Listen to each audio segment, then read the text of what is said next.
तस्य धीमहि धियो यो नः प्रचोदयात्।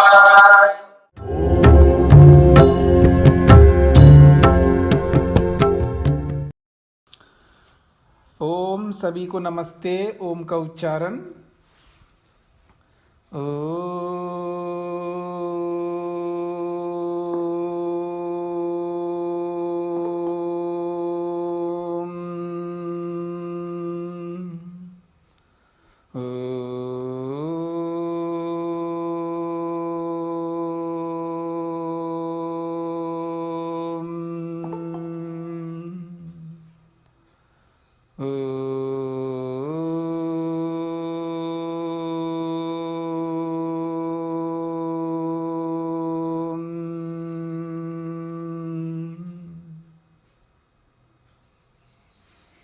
छांदोग्य उपनिषद में द्वितीय प्रपाठक में 23वां खंड चल रहा है। कल महत्वपूर्ण बात कक्षा के अंत में आई है। त्रयो धर्म स्कंधा यज्ञो अध्ययनम दानमिति प्रथमः, तप एव द्वितीयः, ब्रह्मचारी आचार्य कुलवासी तृतीयः। अत्यंतम आत्मानम आचार्य कुले अवसादयन् सर्वे एते पुण्यलोका भवन्ति ब्रह्म संस्थः अमृतत्वम एति। यहाँ पर जो धर्म के 3 आधार स्तंभ बताए हैं, पहले गृहस्थ को बताया है। आप में से कौन है जो म्यूट करके नहीं रखते हैं? सभी को म्यूट करके रखना है।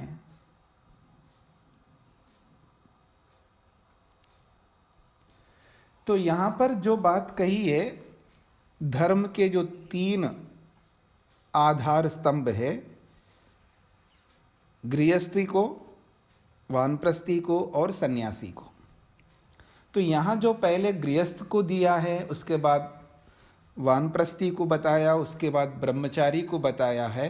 तो यहाँ ये नहीं समझना है ये क्रम पाठ है, अर्थ क्रम नहीं है, ये पाठ क्रम है। 2 प्रकार के नियम चलते हैं शास्त्रों में। पहले भी मैंने अनेक बार आपको बोला था, फिर बोल रहा हूँ। जहाँ कहीं भी शास्त्रों में जो सिद्धांत बताए जाते हैं या जो भी बातें बताई जाती हैं, उसमें 2 प्रक्रियाएं चलती है। एक होता है पाठक्रम और एक होता है अर्थक्रम। पाठक्रम का मतलब होता है कि जो बातें कहनी है उसका केवल मात्र पाठ कर दिया, ये सब आपको करने चाहिए या आपको बोलना चाहिए, आपको बताना चाहिए। बहुत सारी बातें होती हैं, तो केवल पाठ मात्र किया है।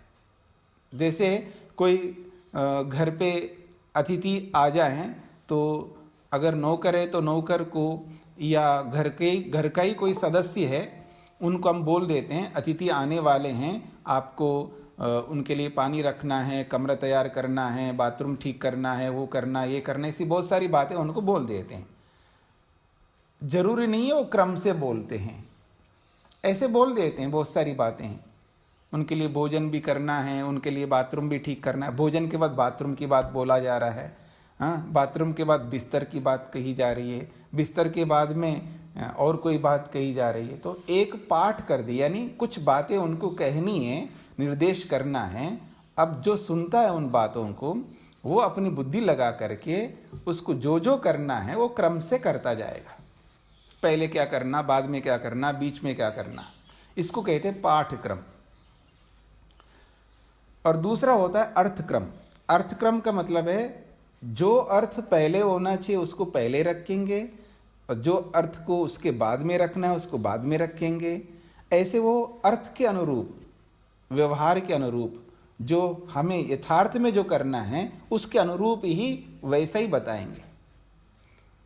जैसे साधारण नौकर हो, जो जिसकी बुद्धि इतनी नहीं चलती हो, और उसको जब बताना होता है तो उसको बिल्कुल अर्थ के अनुसार बताएंगे। देखो अतिथि आएंगे, सबसे पहले आपको गेट पे खड़े होना है, और उनको रिसीव करना है, फिर उनको अंदर लाना है, अंदर ला करके उनको कमरे के पास ले जाना है, और जहाँ जूते चप्पल जहाँ रखना होता है वहाँ रखवाना है, फिर उनको कमरे के अंदर ले जाना है, फिर अंदर ले जा करके सबसे पहले उनको फ्रेश होने के लिए बाथरूम की ओर ले जाना। तो उनको बिल्कुल क्रम से बताते जाएंगे, जो अर्थ जैसा होना चाहिए उसको वैसे ही बताते जाएंगे।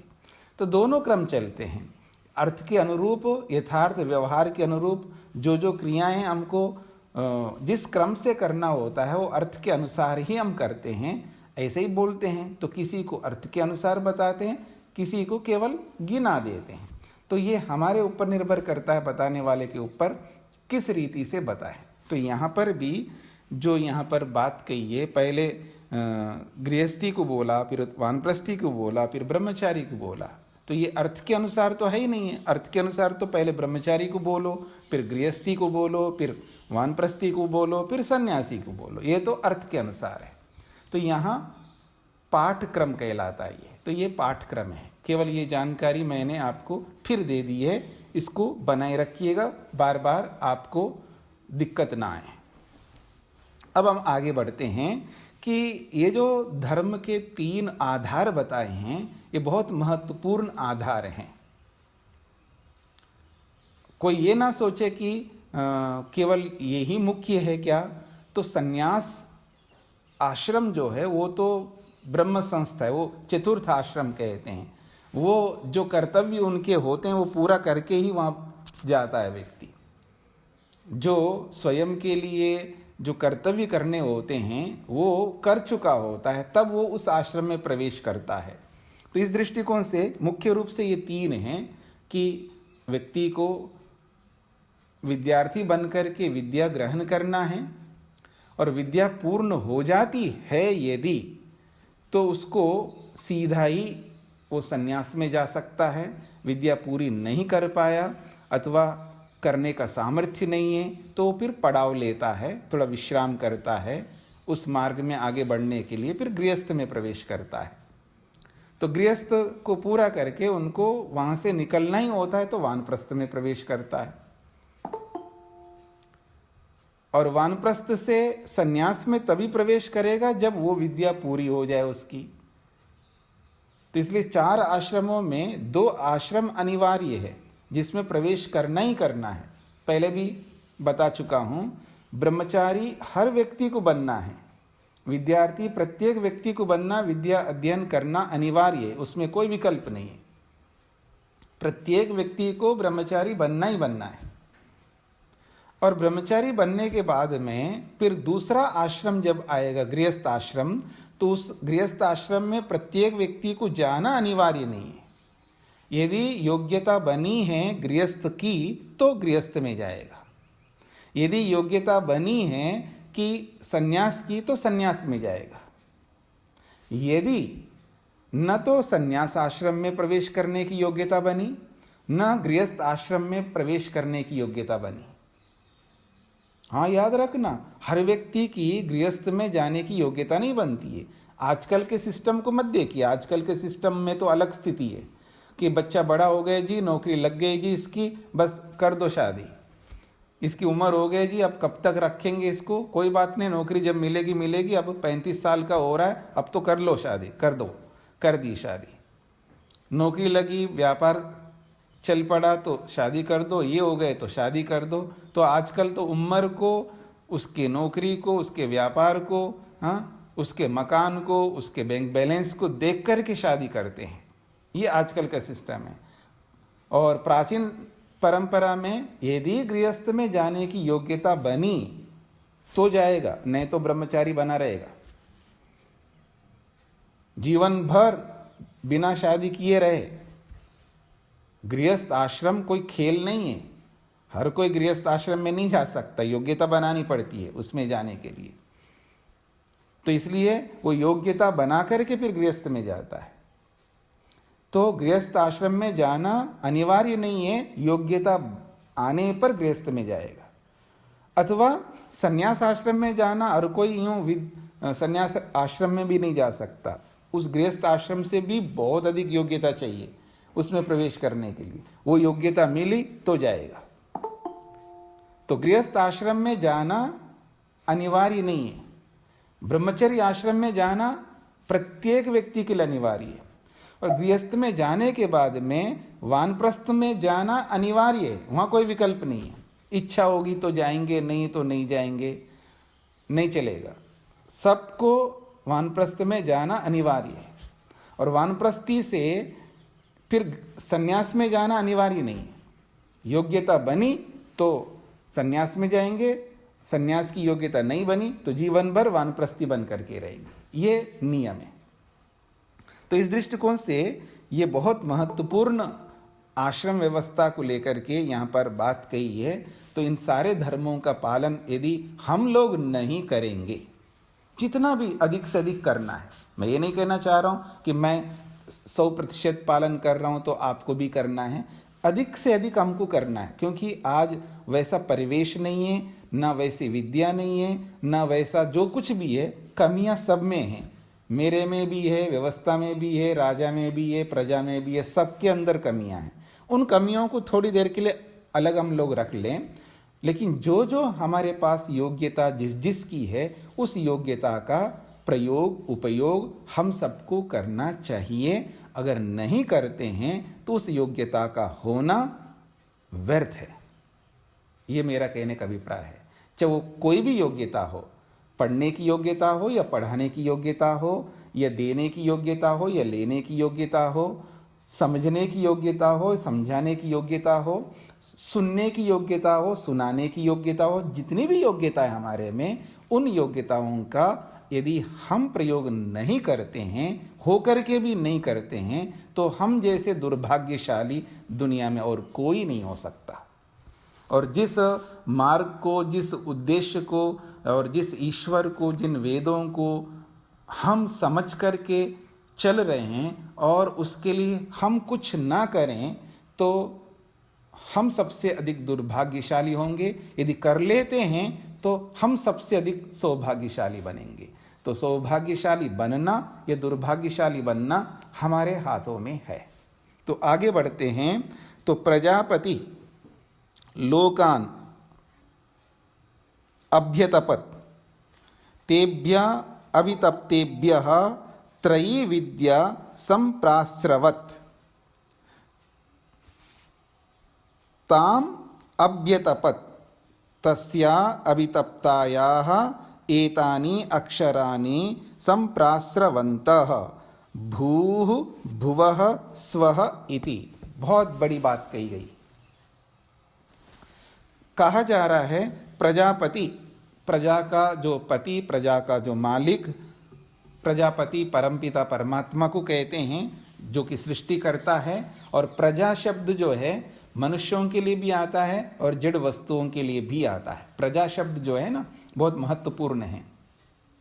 प्रकर्षेण जायते इति प्रजा, जो उत्कृष्ट रीति से, उत्तम रीति से जो उत्पन्न होता है, उसको प्रजा कहते हैं। तो वो चाहे प्राणी जो है शरीर के अंदर आता है, प्रकट होता है, उत्पन्न होता है, तो कोई भी प्राणी को प्रजा कह सकते हैं। और कोई भी जड़ वस्तु उत्पन्न होकर के आ रही है, उसको भी प्रजा कहते हैं। तो प्रजा शब्द जो है ये जड़ वस्तु के लिए भी है, चेतन वस्तु के लिए तो है ही। तो प्रजापति जो है, प्रजा का जो मालिक स्वामी है, जड़ और चेतन के जो स्वामी है वो परमात्मा है। उन्होंने क्या किया? लोकान अभ्यतपत, लोगों को तपाया। लोक बना रहे हैं, जब सृष्टि बन रही होती, लोगों को बनाता है, तो अभी अभी बन गए, मतलब अभी अभी, जैसे कुम्हार घड़ा बनाता है तो अभी कच्चा घड़ा है, अभी उसको पकाएगा, उसको तपाएगा उसको। तो ऐसे ही परमात्मा ने सृष्टि को जब बनाया है तो उसके लिए क्या किया है? अभ्यतपत, उसको तपाया, उसको मजबूत किया है। मतलब जब हम लोग शरीर से बाहर, मतलब शरीर में आकर के इस दुनिया का प्रयोग करेंगे तो वो हमारे को सुख देने में सक्षम समर्थ हो हर प्रकार से। वैसा बनने के लिए टाइम लगता है, समय चाहिए। इसलिए कहा जा रहा है प्रजापति परमात्मा ने लोकान, लोगों को अभ्यतपत, उसको तपाया, यानी उसको मजबूत किया है, उसका विस्तार किया है। फिर कहा तेभ्य अभितप्तेभ्य, जब वो पूरे के पूरे लोग अच्छी तरह पक गए हैं, तैयार हो गए हैं, सब कुछ ठीक हो गया है, मनुष्यों को, प्राणी मात्र को सुख देने में समर्थ हो जाएगा, तब उसने क्या किया है, त्रयी विद्या संप्रास्रवत, तब उन्होंने 3 प्रकार की विद्याओं को प्रकट किया, उत्पन्न किया ऋषियों के माध्यम से। 4 ऋषियों के माध्यम से त्रयी विद्या को, ज्ञान, कर्म और उपासना रूपी 3 विद्याओं को चारों वेदों के माध्यम से संप्रास्रवत, उनको प्रकट किया, उत्पन्न किया 4 ऋषियों के माध्यम से। फिर कहा ताम अभ्यतपत, ताम का मतलब है उस त्रयी विद्या को, ताम त्रयी विद्याम, उस त्रयी विद्या को क्या किया है, अभ्यतपत, उनको भी तपाया। वो जो चारों वेद आए हैं ऋषियों के मस्तिष्क में, या यूं कहिए ऋषियों के मन में, वो चारों वेदों का 3 विद्याएं जो उनके मन में स्थापित हो गई हैं, तब उनको स्थिर किया है उनके मन में, तो वहां पर भी तपाया उनको, यानी दे दिया तो एकदम ऐसा नहीं कि आपको प्राप्त हो गए तुरंत आप उसका व्यवहार करने लगे, उसको स्थिर करना पड़ता है, उसको स्टोर करना पड़ता है, जिसको आप कहते हैं ना, फाइल तो आ गया है लेकिन उसको भाई स्टोर कर दो, एक बार उसको स्थिर कर दो। जैसे कंप्यूटर में हम लोग यही करते हैं ना, फाइल को हम लेते हैं लेकिन उसको फिर स्थिर करते, उसको स्टोर करके रखते, ऐसा सेव करके रखते हैं ताकि वो इधर उधर होकर के कभी डिलीट ना हो जाए, उसको स्थिर करना पड़ता है। तो उन चारों ऋषियों के मन के अंदर चारों वेदों में स्थित 3 विद्याओं को उन्होंने अभ्यतपत, स्थिर किया है, उनको मजबूत किया है। तो कहते हैं तस्याः अभितप्तायाः, तस्याः अभितप्ताया, वो 3 प्रकार की विद्याओं के तपाने से एतानि अक्षराणि संप्रास्रवंता, जब उनको स्थिर किया है, उनको जमाया है त्रयी विद्या को, तो उन त्रयी विद्याओं में से 3 अक्षर बाहर निकल के आए सार के रूप में। मतलब ज्ञान कांड में पूरा जो ज्ञान कांड है, तो उस पूरे ज्ञान कांड का एक सार अगर बोला जाए वो क्या होना चाहिए, ऐसे ही कर्म कांड का पूरा सार को निचोड़ा जाए एसेंस के रूप में, वो एक शब्द क्या हो सकता है। ऐसे ही उपासना कांड को सार के रूप में निचोड़ा जाए तो उसका एक शब्द क्या हो सकता है मनुष्य के कल्याण के लिए। तो उन चारों वेदों में से 3 जो विद्याएं हैं, उन 3 विद्याओं को उन्होंने स्थिर करके उनको तपाया एक प्रकार से, यानी उन ऋषियों ने उनका मंथन किया, उसको समझने का प्रयत्न किया, तो उनको समझने से उनको 3 अक्षर या 3 शब्द बाहर निकल के आए हैं। वो कौन है, तो कहा भू भुवः स्वः इति, ये 3 जो है बाहर निकल के आए हैं। भू ऋक् का प्रतीक है, भुवः यजु का प्रतीक है, और स्वः ये साम का प्रतीक है। यानी एक ज्ञान कांड का प्रतीक, एक कर्म कांड का प्रतीक और एक उपासना कांड का प्रतीक है।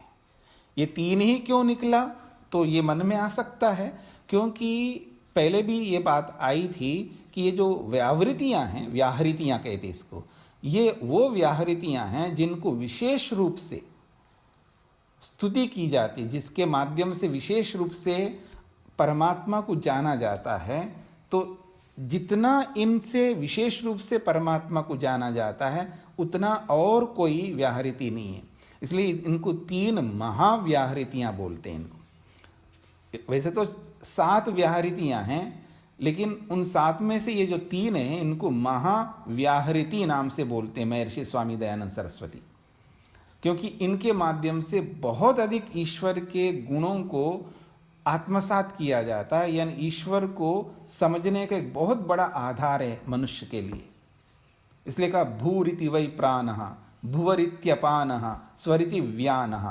तो ये तीनों के माध्यम से हम अपने आध्यात्मिक शारीरिक स्थिति को समझ सकते हैं और ब्रह्मांड को समझ सकते हैं। इन तीनों के माध्यम से पिंड को भी समझ सकते हैं, ब्रह्मांड को भी समझ सकते हैं। ये पीछे आ चुका है, ये सारी बात आ चुकी हैं। तो इस दृष्टिकोण से इन सब को एक निचोड़ के रूप में उन्होंने भू भुव और स्वः इन तीनों को बाहर निकाला। उस त्रयी विद्या में से, ये बात कही है।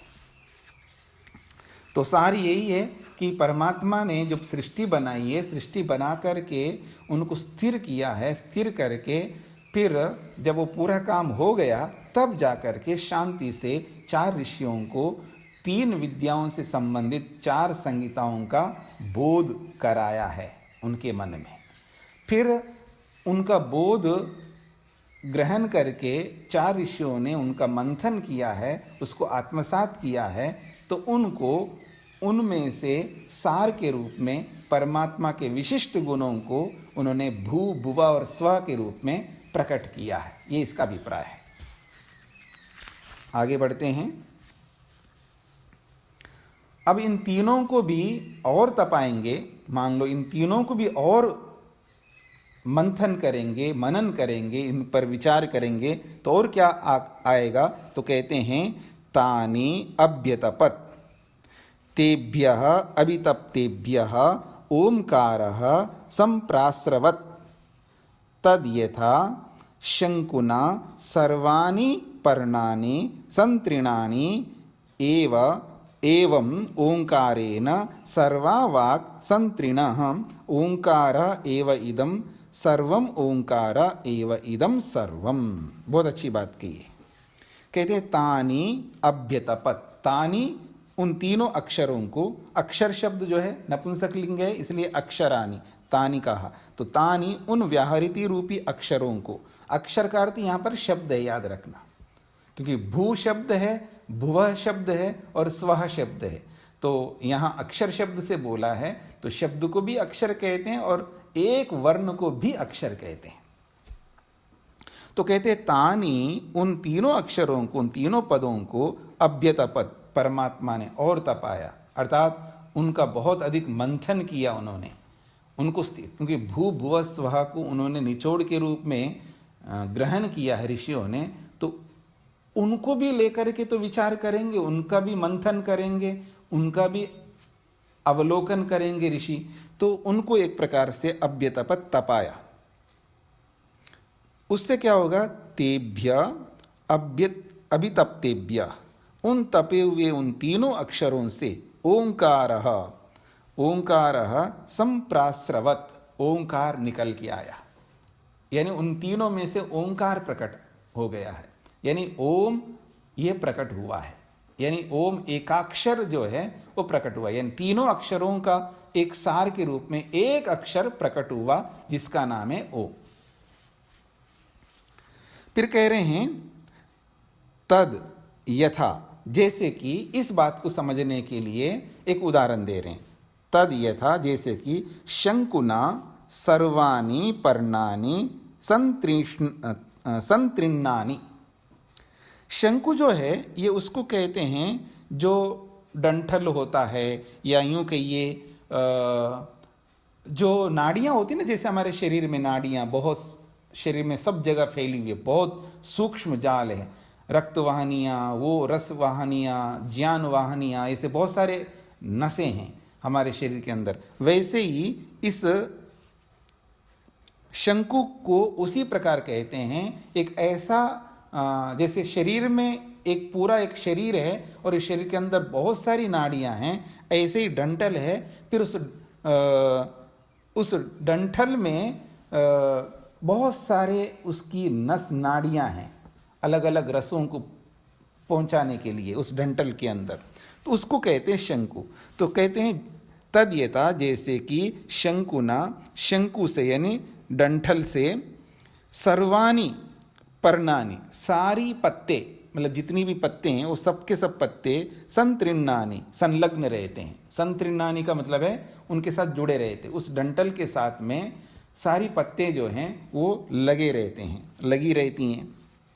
एवं इसी प्रकार से ओंकारेण सर्वा वाक् संतृणाः, इसी प्रकार से इसी ओंकार से, जैसे शंकु से सब पत्तियां जो है लगी रहती हैं, उसी प्रकार इसी ओंकार से सर्वा वाक्, जितने भी वाक हैं, यानी जितने भी मंत्र हैं, मंत्रों में जितने भी शब्द हैं, वो सब के सब, वाक का मतलब है वाणी, वाणी का मतलब है या वेद, वेद का मतलब है मंत्र, ऋचाएं, जो पीछे बोला था ना, वाक किसको कहते हैं, वेद को कहते हैं, वाक किसको कहते हैं, ऋचाओं को कहते हैं, तो वो है ये वाक। तो कहा जा रहा है सर्वा वाक, सारी वाणियाँ यानी सारी ऋचाएं, सारे मंत्र और सारे मंत्रों के सारे वाक्य और सारे वाक्यों के सारे शब्द, सारे शब्दों के सारे वर्ण, ये सब के सब ये है वाणी।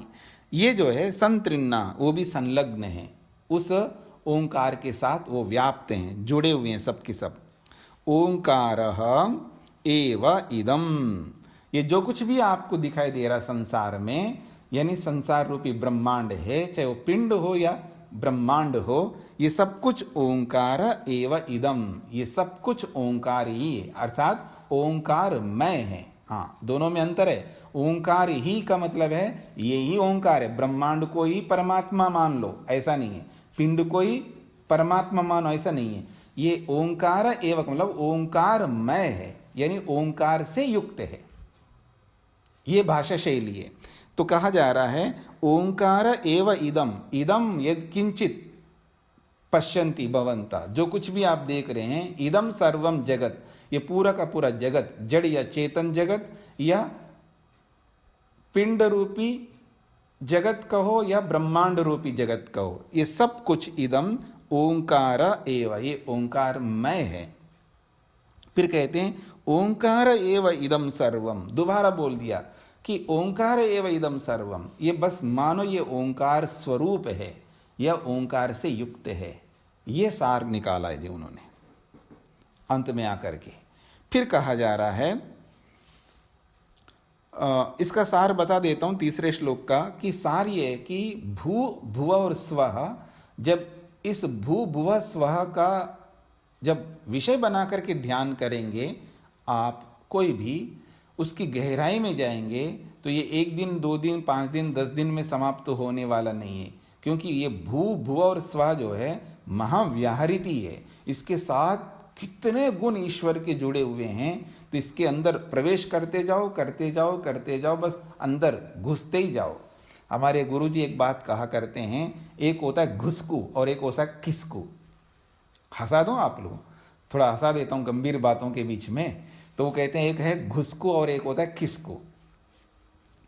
तो घुसकू का मतलब है कहीं भी घुस जाता वो, आप में से भी कोई होंगे घुसकू, बस बिना रोक टोक के वो कहीं भी चला जाता है, कहीं भी चला जाता है। मेरे को याद है एक बार मैं पहली बार पासपोर्ट बनाने के लिए गए, उस समय तो एजेंट होते थे, ये होते थे, बहुत कुछ होता था।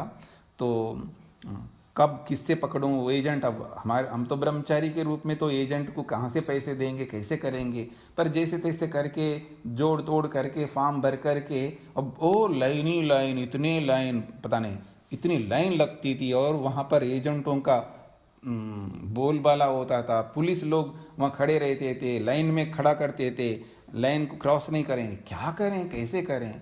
और मैं गया, सफ़ेद वस्त्रों में था उस समय, और सीधा जाता जा रहा, और जैसे जैसे पुलिस वाले भी रास्ते देते गए और पियोन लोग भी रास्ते देते जा रहे, फिर सीधा पासपोर्ट ऑफिसर के रूम पे गया, तो वो भी डोर खोल के खड़ा हो गया, फिर अंदर एंट्री किया। उन्होंने सोचा होगा ये जैनी साधु बाबा होगा, क्योंकि पासपोर्ट ऑफिसर जो थे वो जैनी थे। तो संयोग ऐसा मिला है, क्योंकि मैं भी सफ़ेद कपड़े में और अफसर भी जो है वो जैनी थे, और जैसे मैं अंदर गया, वो तो अफसर होता है, वो उसने तो जान लिया कि तो ये तो बाबा जी वो वाले बाबा जी नहीं है। अब जब उसके दरबार में पहुंच गए, उसके सामने खड़ा हो गया, अब मना क्या करेगा, वो तो बिठा दिया, बिठा करके पूछा आप कौन हो क्या, तो मैंने अपना बैकग्राउंड बताया, मैं आर्य समाज से हूँ, ये करता हूँ वो करता हूँ। तो बिठा करके वहीं का वहीं मेरे को पासपोर्ट बनवा करके उसी दिन उसी समय हाथ में थमा दिया। उस समय सब आज से ही बनते थे, हस्ताक्षर भी आज से, ऐसा कोई आजकल का कंप्यूटराइज्ड नहीं था। तो कहने का मतलब ये है, आदमी कोई भी आप देखेंगे ना, कोई भी लेडी हो या कोई भी पुरुष हो, कहीं भी घुस जाते हैं और अपना काम करके आकर, और कोई देखते रहते, जाऊं या ना जाऊं, करूं क्या करूं, ऐसे भी होता है। तो एक होता है घुसकू, कहीं भी घुस जाता है, और एक होता है किसको, बस बहुत हो गए जी, बस निकलो यहाँ से निकलो। अभी अभी तो मैं जहाँ बहुत बड़ी लाइन दिखता है तो वहाँ से खिसक जाता हूँ, यहाँ हमारे बस की बात नहीं जी।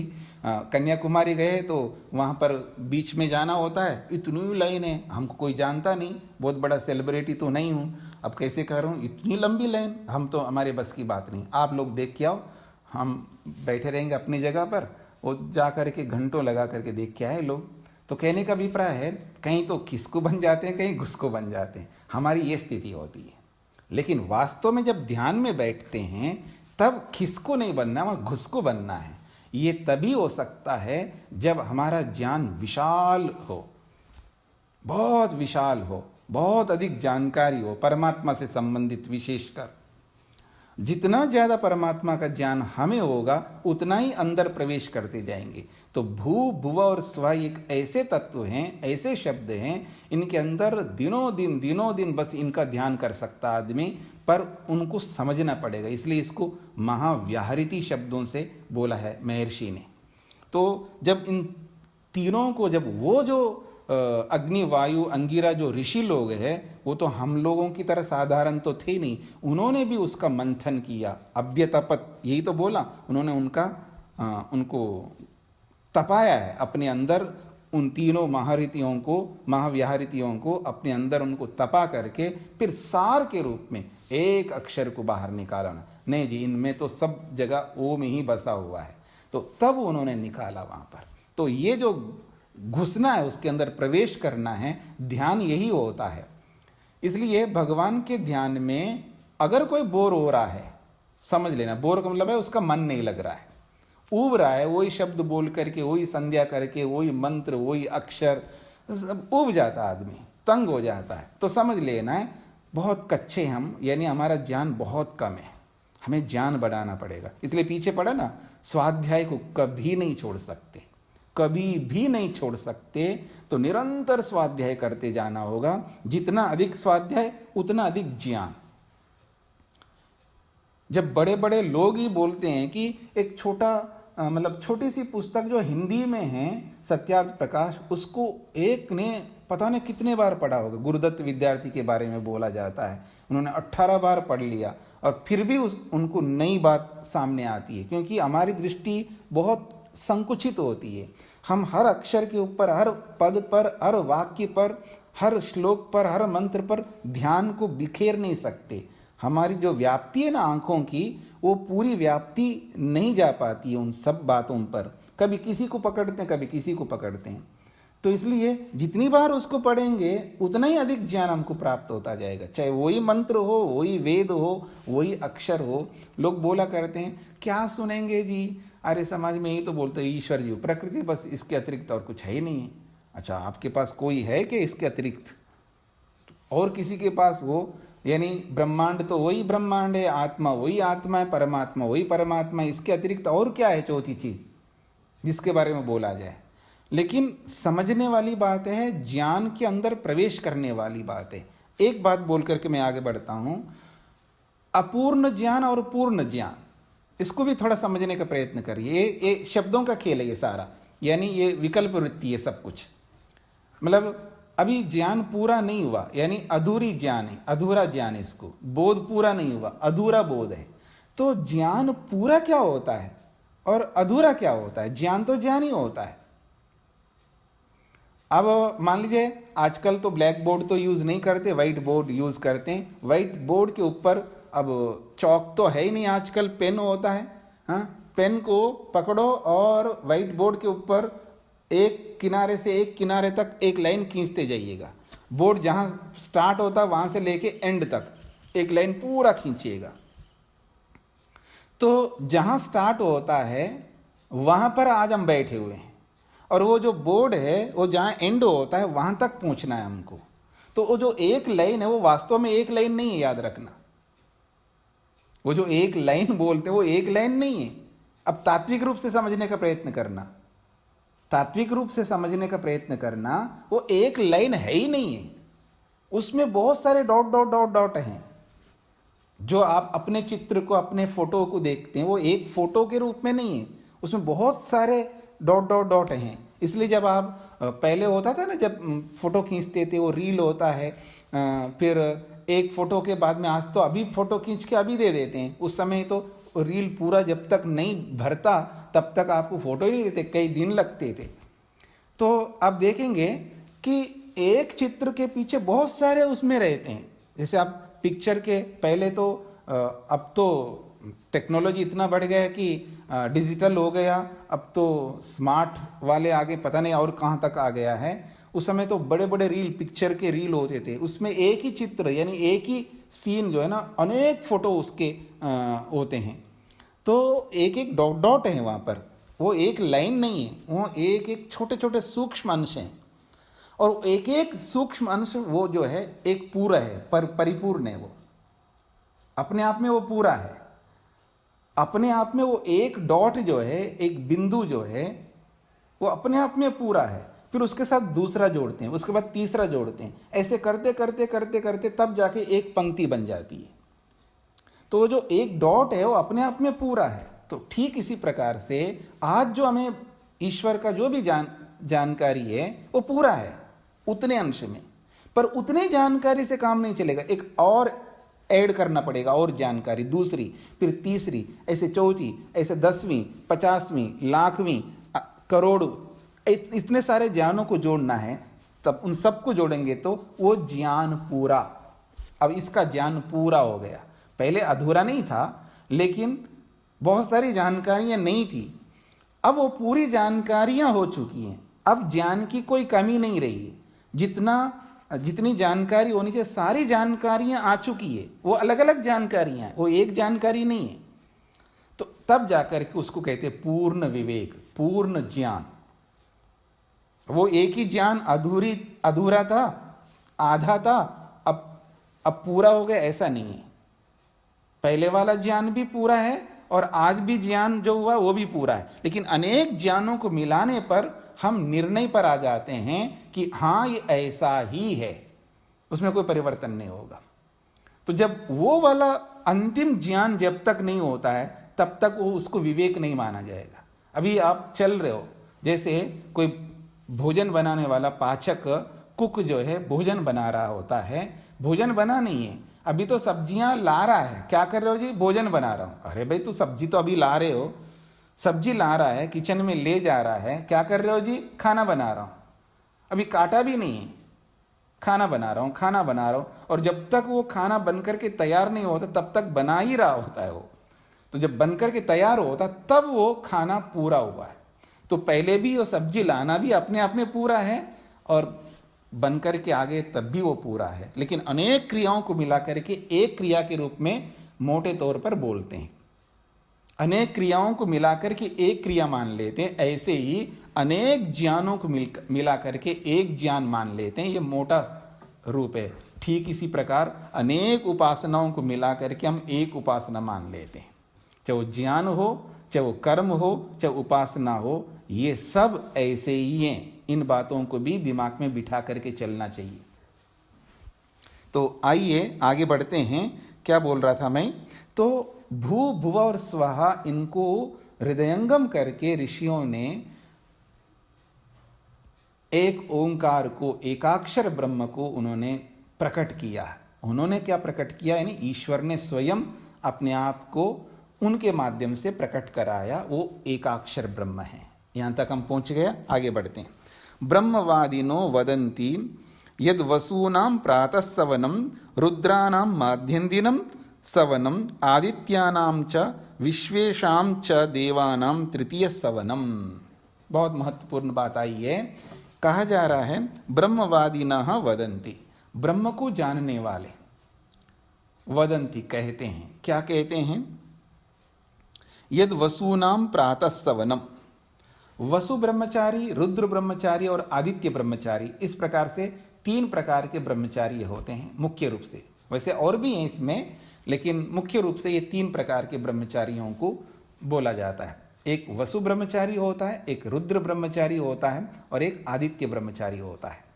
जो वसु ब्रह्मचारी होता है, वसु जो है वसाने वाला होता है, वो पृथ्वी स्थानी होता है, अभी अभी बेसिक होता है, वो आधार के रूप में होता है, तो उसको पृथ्वी के साथ जोड़ा है। तो वसु ब्रह्मचारी जो है वो पृथ्वी के साथ जुड़ा हुआ है।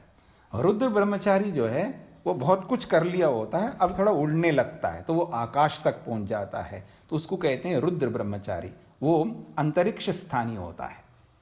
और आदित्य ब्रह्मचारी वो होता है जो वहां से भी और ऊपर उठ चुका होता है, वो द्युलोक तक पहुंच जाता है। तो आदित्य जो है वो द्युलोक स्थानीय है। तो 3 प्रकार के ब्रह्मचारी होते हैं, यानी 3 प्रकार के लोग 3 प्रकार की विद्याओं को पूरा करने के लिए इन स्थितियों में आगे बढ़ते हैं। 24 साल तक जो है वो पढ़ता तो चारों वेदों को भी 24 साल में पढ़ सकता है, कोई कोई पढ़ लेता है। 24 वर्ष में चारों वेदों को पढ़ने का सामर्थ्य कोई कोई विद्यार्थी में होता है, पर सभी में नहीं हो पाता है। हाँ, एक विशेष बात कह दूं, प्रत्येक स्त्री में यानी प्रत्येक ब्रह्मचारिणी में यह सामर्थ्य होता है।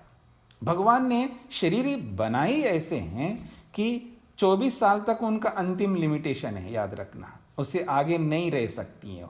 यदि उनको गृहस्थ में जाना है वो तो 24 साल अंतिम लिमिटेशन है। आयुर्विज्ञान की दृष्टि से, मेडिकल साइंस की दृष्टि से, यानी आयुर्वेद की दृष्टि से वो ज़्यादा वेट नहीं कर सकते, क्योंकि शरीर ही उनके लिए ऐसा बनाया गया परमात्मा ने। बहुत बड़ा सिस्टम है उसका, वो कभी समय आएगा तो उस पर विचार कर सकते हैं, लेकिन इतना समझ लीजिएगा कि 24 साल के आगे वो नहीं जा सकती, इसलिए उनको जो कुछ करना 24 साल में करना है। सारी पढ़ाई को उनको 24 साल में कंप्लीट करना है। उनकी शरीर की स्थिति ऐसी बनाई है परमात्मा ने।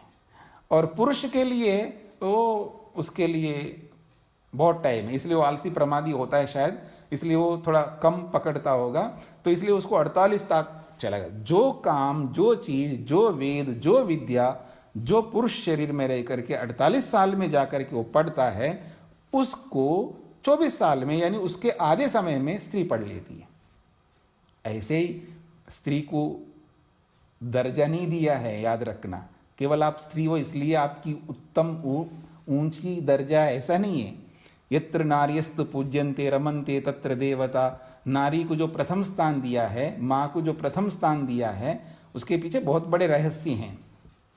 तो कहने का अभिप्राय है कि जिस विद्या को वो 48 साल में जाकर के पूरा करता है, वो 24 साल में स्त्री कर सकती। हर स्त्री 24 साल में कर सकती है, परमात्मा ने उसको बनाया ऐसा। वो आलसी प्रमादी होकर के ना करें तो वो भी पुरुष की तरह, जो क्योंकि आजकल जो है ना समान अधिकार को लेके चलते हैं ना, तो वो 48 साल में करेंगे तो मैं भी 48 साल में करूंगी, वो एक अलग बात होगी।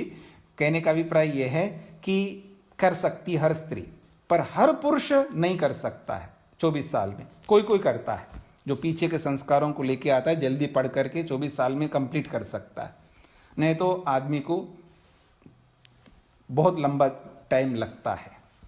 इसलिए चाणक्य ने कुछ विशेषताएं बताई, स्त्री की कितनी विशेषताएं होती, मतलब तुलना करके पुरुष और स्त्री के बीच में तुलना भी करके बताया कि 4 गुना अधिक बुद्धि होती है, इतना गुना अधिक सहन शक्ति होती, इतना कुछ ऐसे स्त्री की बहुत अच्छी बातें कही है चाणक्य ने। वो सब शास्त्रों के आधार पर कही है। तो कहने का अभिप्राय है जो वसु ब्रह्मचारी या ब्रह्मचारिणी ये जो होते हैं होती हैं, ये 24 साल तक के उनकी सीमा है।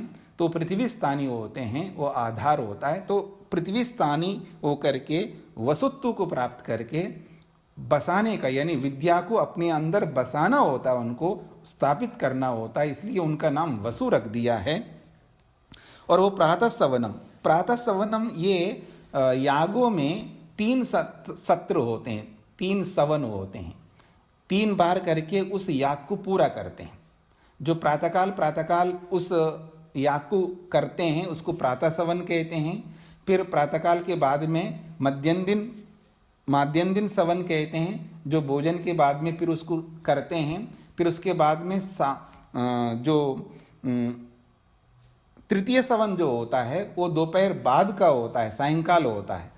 सायंकाल उस सवन को, उस सत्र को यानी उस याग को करते हैं। तो याग में 3 पार्टीशन कर दिया है, यानी याग तब पूरा होता है वो जो प्रातः सवन के नाम से प्रातःकाल हो जाता है, मध्यम दिन सवन के नाम से जो मध्याह्न होता है, और जो सायंकाल होता है उसको तृतीय सवन कहते हैं। तो 3 सत्रों को मिला करके एक याग पूरा होता है।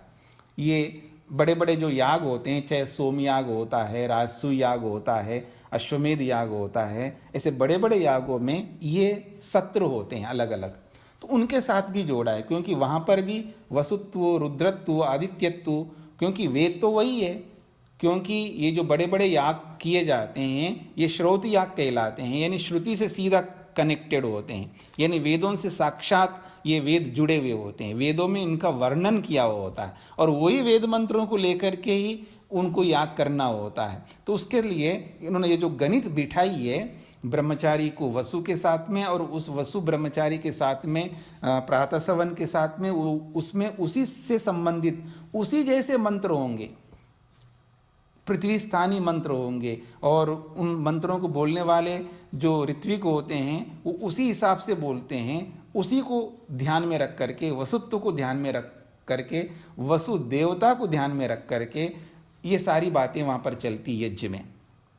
तो वसु परमात्मा को भी कहते हैं और परमात्मा स्थानीय ब्रह्मचारी होता है इसलिए उसको वसु कहते हैं। और उस वसु में जो 24 साल जोड़ा है वो जीवन के साथ भी जोड़ा है। तो ऐसे बहुत सारी बातें यहाँ पर गणितीय आंकड़ा ये इन सबको साथ में जोड़ करके यहाँ पर स्पष्ट किया जा रहा है। तो ब्रह्मवादी क्या कहते हैं, वो कहते हैं ये जो वसु ब्रह्मचारी होता है, जो अपने अंदर वसुत्व को धारण किया होता है, वो पृथ्वी स्थानीय होता है और प्रातः सवन के साथ वो जुड़ा हुआ है। उनको जो विद्या प्राप्त करके उसको बेस बनाना पड़ता है, आधार बनाना पड़ता है, वो प्रातः सवन के माध्यम से ही बनाता है।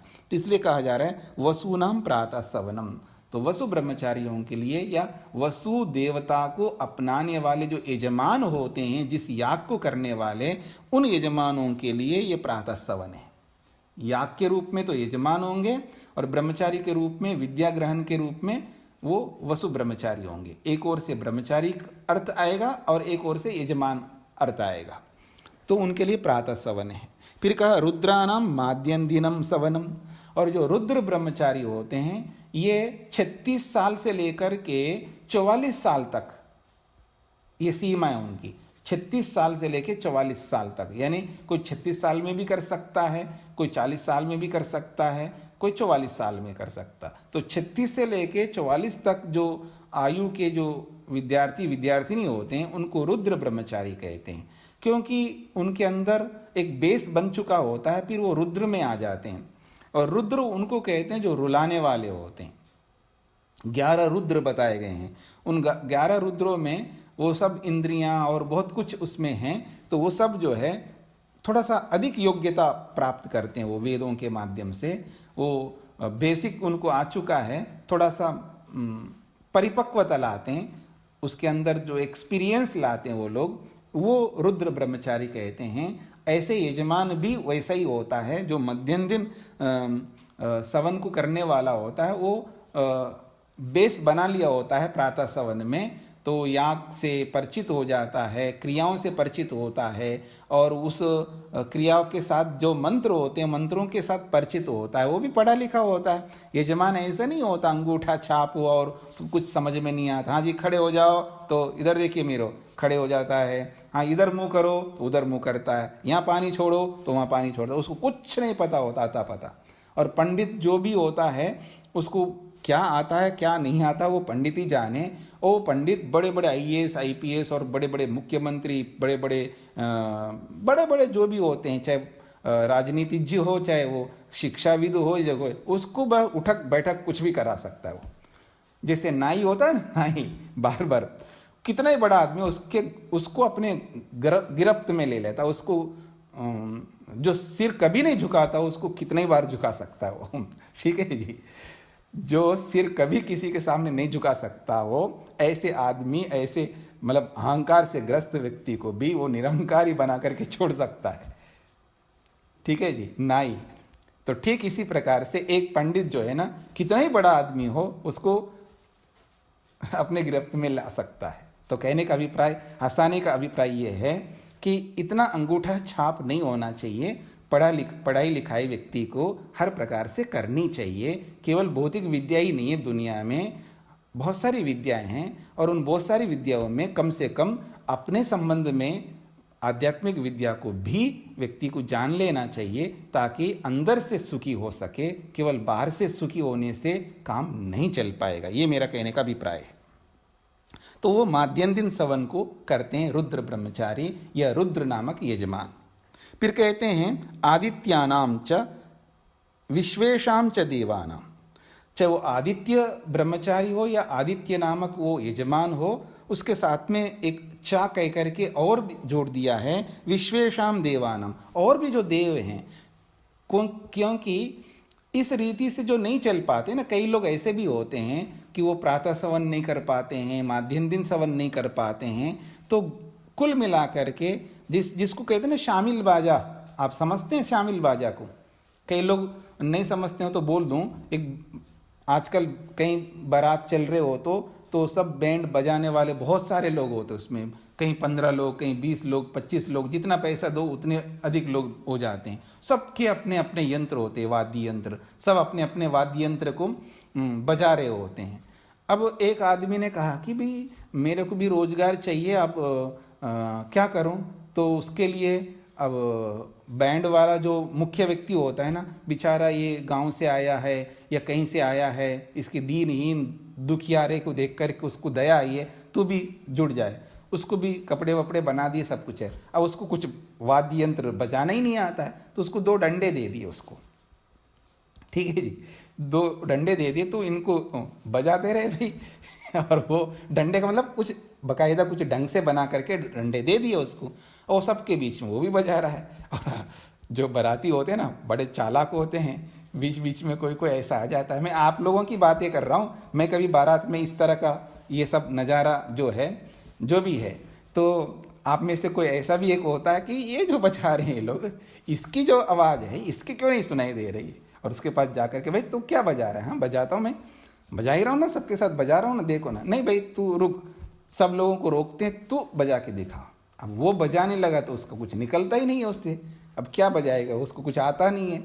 लकड़ी को भी अगर 2 लकड़ियों को भी रगड़ करके अगर कोई यंत्रों को बजाने वाला हो, उससे भी एक अच्छी आवाज़ निकाल सकता है, लेकिन वो निकाल कैसे पाएगा? उसने तो सीखा ही नहीं है। तो तब वो बोलता, देखो जी मैं शामिल बाजा हूँ, मतलब सबके साथ चल पाता हूँ, अकेले नहीं चल सकता हूँ। तो ये बातें क्यों बताई मैंने आपको?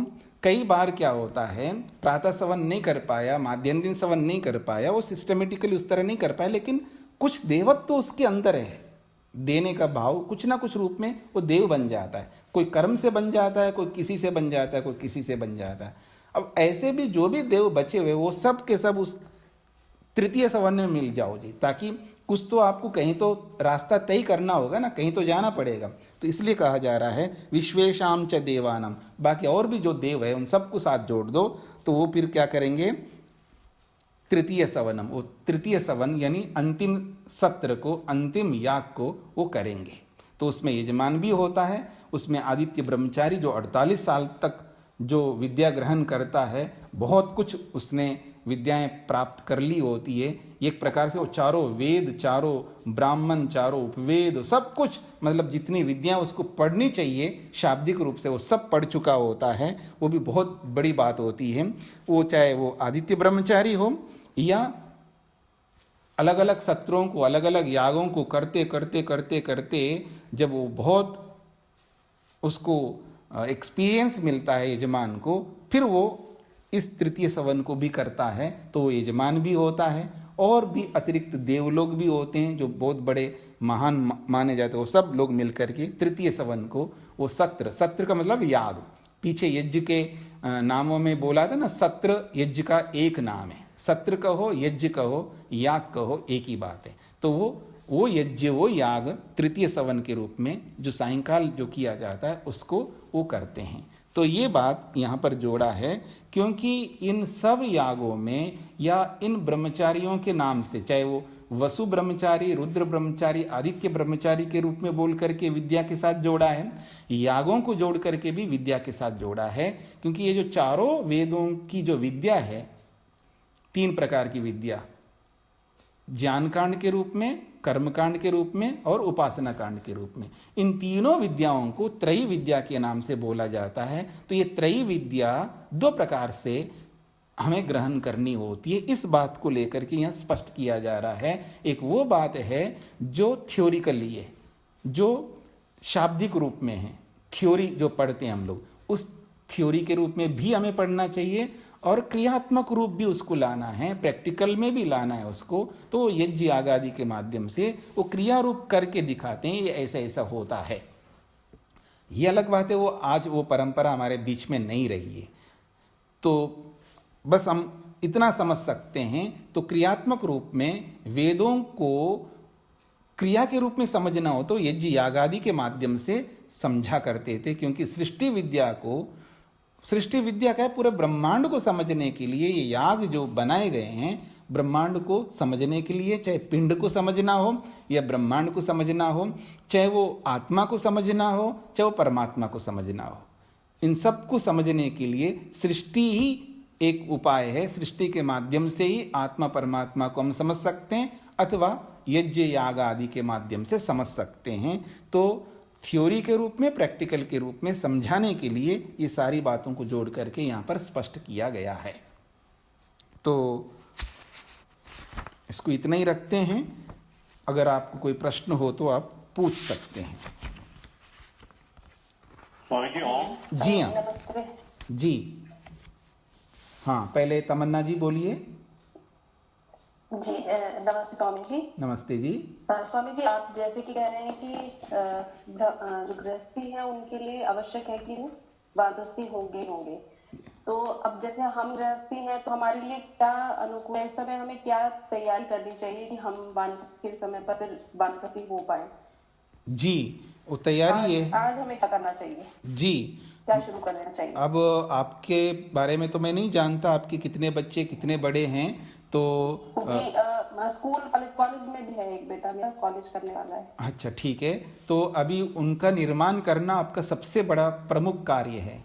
उनका निर्माण करिए। जो बाहर की पढ़ाई करवा रहे हैं बहुत अच्छी बात है, आजकल के हिसाब से तो होनी ही चाहिए। उसके साथ साथ उनको साइड से अलग से बीच बीच में कैंप्स के रूप में, अलग अलग कैंप होते हैं ना, योग का कैंप होता है, अलग अलग कैंप्स होते हैं जिसमें अलग अलग पढ़ाया जाता है, सिखाया जाता है, जिसको योग के नाम से या व्यवहार के नाम से, धर्म के नाम से, ऐसे अलग अलग उसमें ले जा कर के उनको साइड से हमें ये सिखाना चाहिए, उनको ले जाना चाहिए। अथवा अपने यहाँ घर पे अतिथि के रूप में किसी अच्छे विद्वान को, अलग अलग विद्याओं को जानने वाले लोगों को बुला करके उनको शिक्षा दिलाते रहना चाहिए। ये जो निर्माण है शास्त्र की दृष्टि से, विद्या की दृष्टि से, आध्यात्मिक विद्या और भौतिक विद्या तो ग्रहण कर ही रहे हैं, तो आध्यात्मिक विद्या को देने वाले जो जो शास्त्रवेत्ता लोग हैं, विद्वान हैं, उनको घर पे बुला करके उनको देना चाहिए,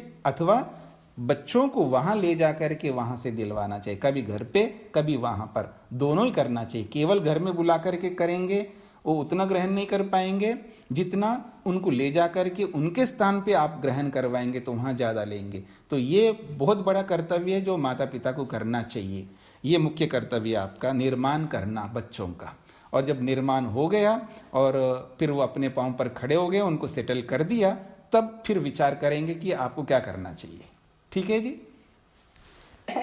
जी, बस मैं यही जानना चाह रही कि अभी से क्या शुरू कर सकते हैं वानप्रस्थ के लिए। तो ऐसा ना हो कि इस समय हम फिर कुछ, जैसे आप बता रहे हैं कि बाहर जाना जरूरी है, तो हाँ, कहाँ जा सकते हैं, किस तरीके का?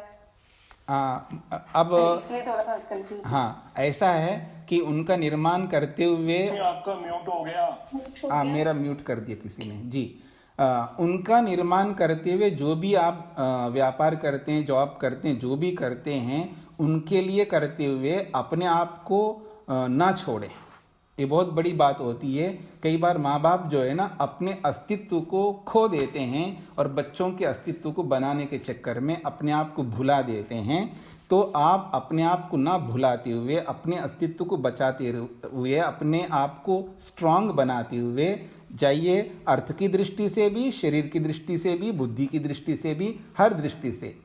तो बौद्धिक दृष्टि से भी उत्कृष्ट बनिए, अर्थ की दृष्टि से भी उत्कृष्ट बनिए, और ज्ञान की दृष्टि से, और जितनी भी दृष्टियां हैं, कर्म की दृष्टि, उपासना की दृष्टि, तो जो जो आप अभी तक सुने हैं, जाने हैं और जो जानना है उनको करते जाइए। तो हर प्रकार से आप अपने आप को मजबूत बनाते जाइए, क्योंकि कल आपको बाहर निकलेंगे तो आपको अर्थ भी चाहिए, बाहर निकलेंगे तो आपका शरीर स्वस्थ भी चाहिए, आप बाहर निकलेंगे तो आपके कर्म भी ऐसे होने चाहिए, बाहर निकलेंगे तो आपकी भक्ति भी ऐसी होनी चाहिए, ताकि सारी आपत्तियों को, विपत्तियों को, विपदाओं को, समस्याओं को, मुसीबतों को झेल सके।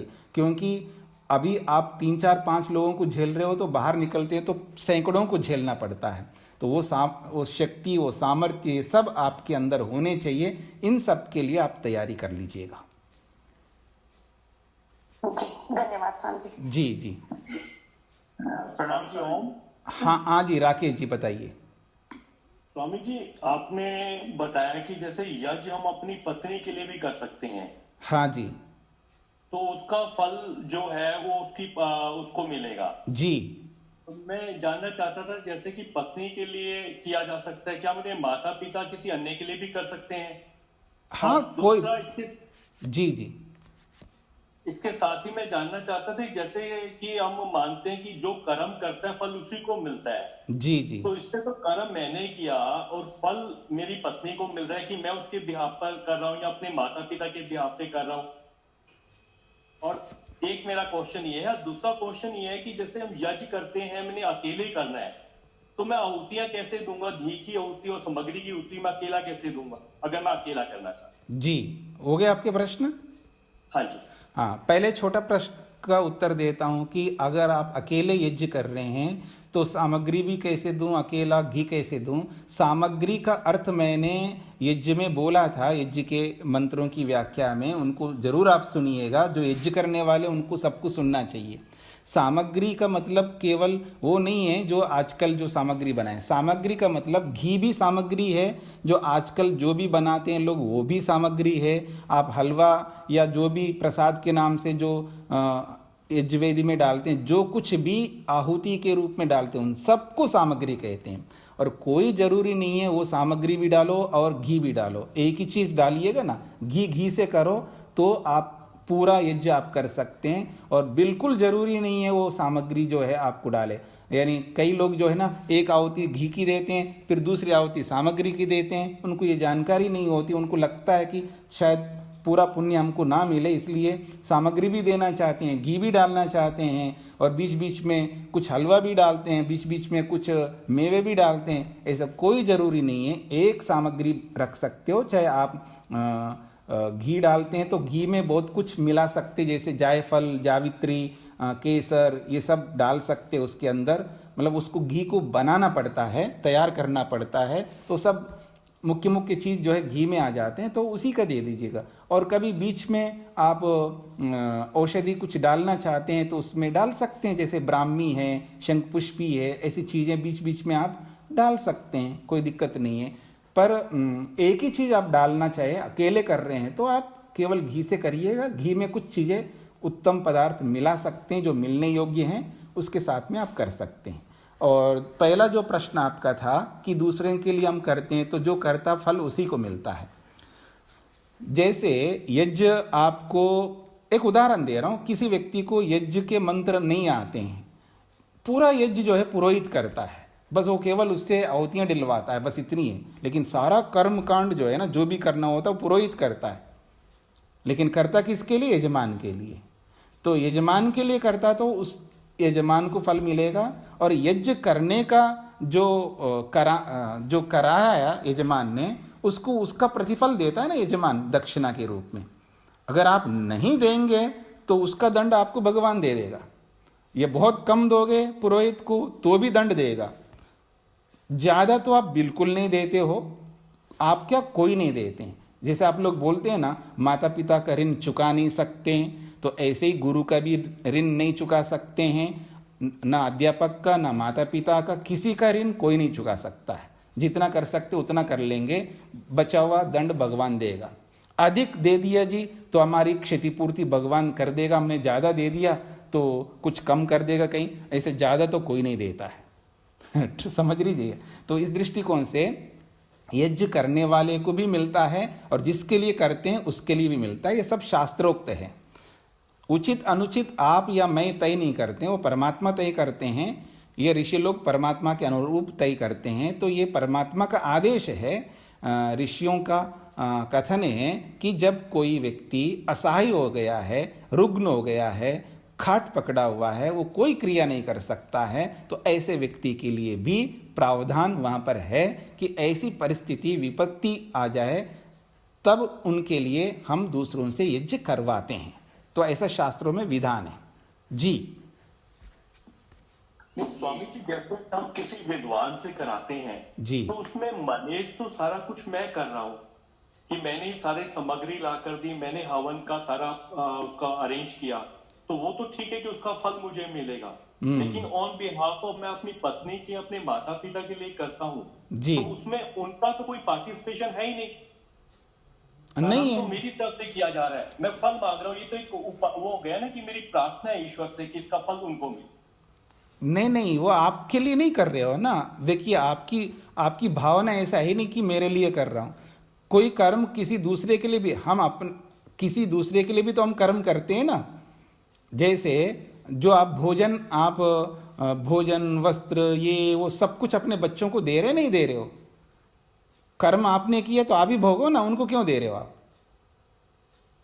भाई, आप नौकरी करते हैं, व्यापार करते हैं, जो भी करते हैं अपने लिए करो, बच्चों के लिए, पत्नी के लिए, उसके लिए, इसके लिए क्यों देते हो आप? मत दो। ऐसा नहीं होता है। हम अपना कर्म अपने लिए भी करते हैं, वो कर्म किसी दूसरे के लिए भी करते हैं। तो ईश्वर का विधान है ना, बताया था ना मैंने कि उचित अनुचित ना आप निर्णय कर सकते, ना मैं कर सकता, ना दुनिया का कोई आदमी निर्णय कर सकता।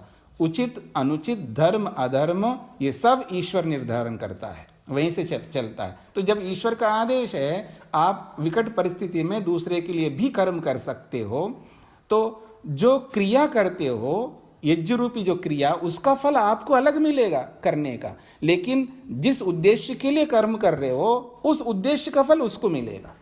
मेरी बात को समझने का प्रयत्न करना।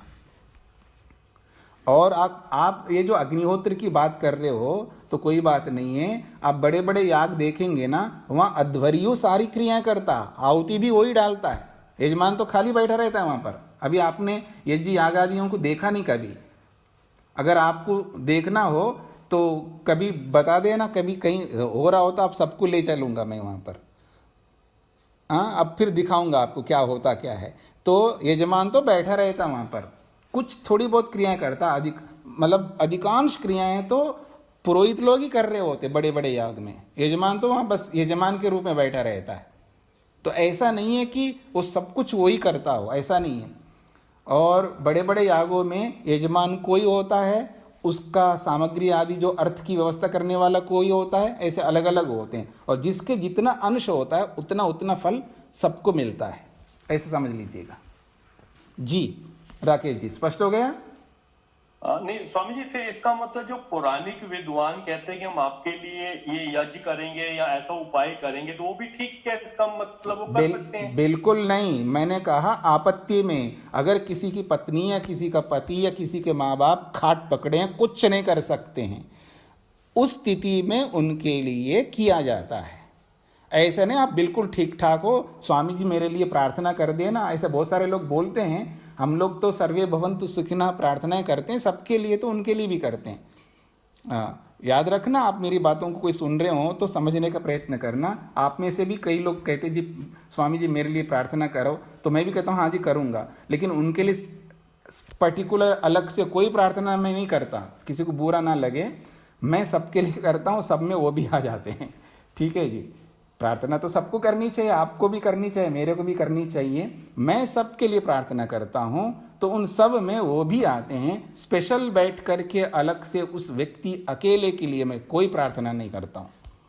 तो ऐसे ही अगर शास्त्र में यदि ऐसा है किसी के लिए कुछ करने के लिए, वो सही है। लेकिन आजकल क्या होता है, वो तो आपने कभी सुना ई गॉड होता है, जैसे ई कॉमर्स होता है और ई बैंकिंग होता है, ऐसे जो होते हैं ना, ऐसे ई गॉड भी आजकल। आप कुछ नहीं करना है जी, ई गॉड में चले जाओ, उनको पेमेंट करते जाना, आपके लिए भगवान की सारी अर्चनाएं, पूजाएं, सब कुछ जो है ई गॉड कर रहा है आजकल।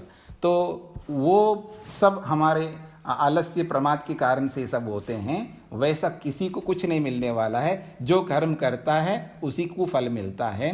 लेकिन हम किसी के लिए जब कुछ कर्म करते हैं, जिसको प्रतिनिधि समझते हैं आप लोग, प्रतिनिधि, जब पिता नहीं जा पाता है तो पुत्र को प्रतिनिधि बना करके भेजते हैं।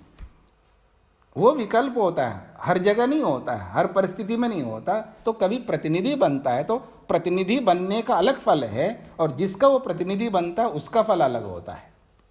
ऐसे समझ करके चलिएगा तो आपको समझ में आ जाएगा, कोई दिक्कत नहीं है।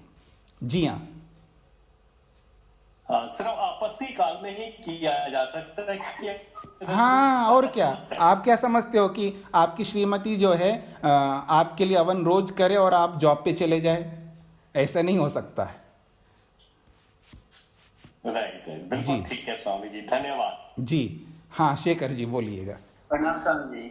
जी एक तो आपने कहा कि आपने वो व्हाइट वस्त्र पहन के वो गुस्सू बन के आप पासपोर्ट में ऑफिस में चले गए, वहां इतनी बड़ी लाइन लगी थी। वो आप में हिम्मत कैसे हुई कि भाई आप लाइन सब तोड़ के आपको उन्होंने तो सर अज्ञानता से भाई आप शायद जैनी हैं रास्ता दे दिया, आप में हिम्मत कैसे आई स्वामी जी? हिम्मत क्या है कि चक्कर काट काट करके परेशान हो रहा था, तो इसलिए वहाँ पर थोड़ा सा उस समय जैसी बुद्धि है और उस बुद्धि के अनुसार, आज तो ऐसा नहीं कर सकता, रूल इज रूल, रूल का उल्लंघन नहीं कर सकते। उस समय इतना बोध, इतनी बुद्धि, इतना सामर्थ्य नहीं था ना। वो तो ब्रह्मचारी नया नया ब्रह्मचारी होता है, या नया नया पंडित भी होता है, तो नया नया पंडित होता है ना, उसको पूरा धर्म 100% पालन करता हो ऐसा तो है नहीं है। तो उस समय मैंने जो भी किया वो आज की दृष्टि से बिल्कुल गलत है, उस समय की दृष्टि से भी गलत है। ऐसा किसी को नहीं करना चाहिए नियम तोड़ करके। हाँ, तो पर मैं ऐसा अधर्म करके गया हूँ, ऐसे समझ सकते हैं दार्शनिक भाषा में कहें तो। जी जी, नहीं ऐसे तो ठीक है महाराज जी। अब जैसे ऋषि दयानंद जी आते हैं और उनका प्रवचन मिलने का, चाहे मुझे उल्टा सीधा हो के उनके प्रवचन सुनना हो, तो उसके लिए भी मतलब गुस्सू बनना है तो ठीक है, उसके लिए भी गुस्सू बन सकता है ना आदमी। नहीं कहीं अच्छे काम के लिए। जी जी, अच्छे कर्म के लिए गुस्कू का मतलब है जैसे कोई एक आदमी होता है, भय करता है, शंका करता है, मतलब धर्मपूर्वक ही जा सकता है लेकिन जाता नहीं है। जी, वो तो मैंने उदाहरण ऐसे दिया है जो कि वो शास्त्रीय दृष्टि से, ईश्वर की दृष्टि से या नियमों की दृष्टि से वो गलत है, लेकिन वास्तव में जहाँ धर्मपूर्वक कहीं प्रवेश करना हो तो हर आदमी नहीं कर पाता है। तो फिर वहाँ घुसको बन करके बस घुस जाओ और जो इंफॉर्मेशन, जो डाटा या जो इंक्वायरी जो भी करना है वो कर लो।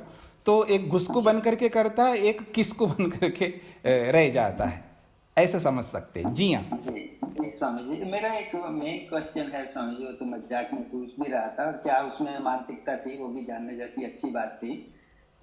और ये जो हमने कहा कि स्त्री के लिए 24 वर्ष के लिए, कन्या के लिए, और पुरुष के लिए 48 वर्ष का विधान है शास्त्रों को पढ़ने के लिए, क्योंकि एक मतलब उनका स्त्री की अपनी फिजिकल लिमिटेशन भी है, क्योंकि गृहस्थ आश्रम में उसको इस समय में जाना होता है, तो इसलिए। और ये मतलब पहले मैं सोचता था कि उसके कारण उनको 24 वर्ष के लिए दिया जाता है, पुरुष में ऐसी बात नहीं है, तो उसके 48 है। और परमात्मा की मतलब ये ऐसे ही बनाई हुई है कि इसलिए शायद 48 वर्ष का अध्ययन करने से एक पुरुष बहुत ज्यादा विद्वान बन सकता है, लेकिन स्त्री 24 वर्ष में ही, उसके लिए 24 वर्ष ही हैं, लेकिन वो इतना शायद विद्वान ना बन सके।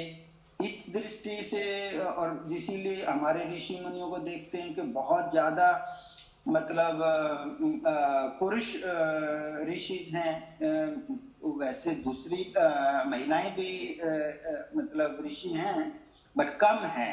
जी जी। तो और आपने कहा कि चाणक्य ने कहा कि उनके अंदर 4 गुना बुद्धि होती है, मतलब उनकी बुद्धि स्त्री की। थोड़ा सा इसमें हमें थोड़ा सा और बताएं तो अच्छा लगेगा स्वामी जी। हाँ, इसको बताने के लिए टाइम बहुत चाहिए, सर्वांगीण दृष्टिकोण से समझने के लिए, और इसमें मैं भुक्तभोगी भी हूँ।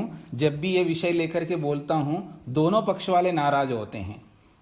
पुरुष पक्ष वाले तो ज़्यादा नाराज हो जाते हैं, और स्त्री पक्ष वाले भी नाराज होते हैं। फिर भी मैं बता देता हूँ, आप चाहे राजी हो या नाराजी हो, लेकिन जो मेरे को बताना है। कोई किसी को गलत लग सकता है, किसी को सही लग सकता है, किसी को अतिशयोक्ति लग सकती है, लेकिन शांति से, सात्विकता से समझने से और शास्त्रों को ध्यान में रखने से सर्वांगीण दृष्टिकोण से बहुत सारे शास्त्रों को देखने से जो मेरे को समझ में आया वही बताऊंगा ना। तो इस दृष्टिकोण से थोड़ा इसके लिए ज़्यादा टाइम चाहिए होता है, बहुत सारे प्रश्न उपस्थित होते हैं और बहुत सारे पक्ष विपक्ष बनते हैं, तो उसके लिए जब कभी होगा तो तब बताएंगे जरूर, लेकिन सार के रूप अपना अहंकार दूर करना है स्वामी जी जी पूरा रक्षित नहीं है, नहीं बात जानना हाँ बिल्कुल जानना चाहिए, क्योंकि परमात्मा ने व्यवस्था ही ऐसी बनाई है तो उस परमात्मा की व्यवस्था को तो समझ लेना चाहिए।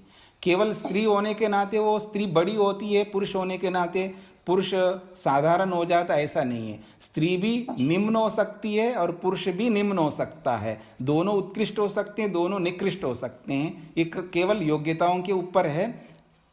इन सब बातों को समझने के लिए ज़्यादा टाइम चाहिए। फिर कभी प्रश्नोत्तर के माध्यम से या कभी आप लोग रखेंगे तब बिना कक्षा के प्रश्नोत्तर के माध्यम से इन विषयों को समझ लेंगे। जी हाँ